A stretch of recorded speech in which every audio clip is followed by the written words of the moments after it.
السلام علیکم دوستو، میرا نام زید ہے اور آج میں آپ کو اپنی زندگی کی سب سے خوفناک کہانی سنانے والا ہوں۔ یہ کہانی جب کی ہے جب میں ایک شاپنگ مال میں ایک سیلز بوائے ہوا کرتا تھا۔ سیلز بوائے کی جاب سے میں کافی خوش تھا کیونکہ سیلز بوائے کی جاب سے مجھے اچھی خاصی سیلری مل رہی تھی۔ اس جاب کا ایک اور فائدہ تھا کہ میں شام کو 6 بجے تک اپنے گھر پہ ہوا کرتا تھا۔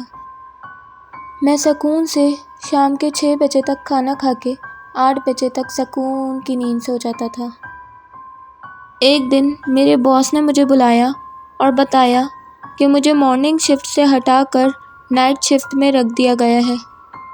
اس کا مطلب تھا کہ اب مجھے دیر رات تک مال میں رکنا ہوگا۔ اسے سن کر مجھے کافی غصہ آیا پر میں کچھ نہیں کر سکتا تھا، اس لیے میں اوکے باس کہہ کر وہاں سے چلا گیا۔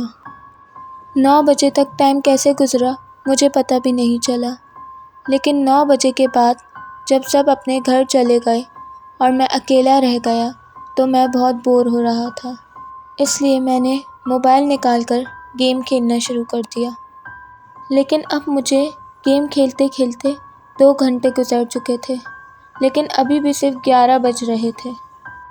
ابھی میری چھٹی میں پورا 1 گھنٹہ باقی تھا، لیکن اچانک سے مجھے ایک عجیب سی آواز آئی۔ میں سوچ میں پڑ گیا کہ یہ کس چیز کی آواز ہے۔ یہ آواز مال کے نیچے والے اسٹور سے آ رہی تھی جہاں پرانے کپڑے رکھے جاتے تھے۔ جب میں دیکھنے کے لیے نیچے گیا تو میں ہکا بکا رہ گیا کیونکہ اسٹور کے شیشے سے کوئی جوکر کھڑا ہو کے مجھے ہاتھ ہلا رہا تھا۔ وہ جوکر کافی عجیب لگ رہا تھا، اس کے کپڑے خون میں لت پت تھے اور وہ دکھنے میں بھی کافی خوفناک لگ رہا تھا۔ پھر اچانک سے اس نے اپنی جیب سے ایک فون نکالا اور کسی کو کال کرنے لگا، اور پھر میرے فون کی بیل بجنے لگی۔ میں نے فون اٹھایا اور بولا، ہیلو، کون بات کر رہا ہے؟ مگر سامنے سے کوئی آواز نہیں آئی۔ پھر میں نے فون کی لائن کاٹ دی اور جب شیشے کی طرف دیکھا تو وہ جوکر وہاں سے جا چکا تھا۔ میں نے سکون کا سانس لیا اور واپس اپنی جگہ پہ آ کے بیٹھ گیا۔ جیسے ہی میں واپس آ کر بیٹھا، میرے موبائل پہ کسی کا میسج آیا اور جب میں نے وہ کھول کر دیکھا، وہ میسج ایک رانگ نمبر سے آیا ہوا تھا جس پہ لکھا تھا کہ تم بلو کلر کی شرٹ میں اچھے لگتے ہو، اور یہ بھی لکھا ہوا تھا کہ کل ملیں گے۔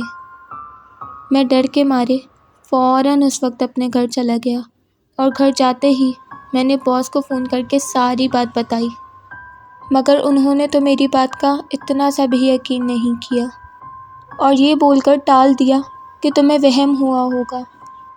اس دن کے بعد سے میں نے وہ جاب ہی چھوڑ دی، لیکن یہ بات صرف میں ہی جانتا ہوں کہ اس رات میں نے واقعی ایک جوکر کو دیکھا تھا جو کہ مجھے ہاتھ ہلا رہا تھا۔ لیکن اس جوکر کے پاس میرا نمبر کیسے آیا یہ مجھے آج تک نہیں پتہ چل سکا۔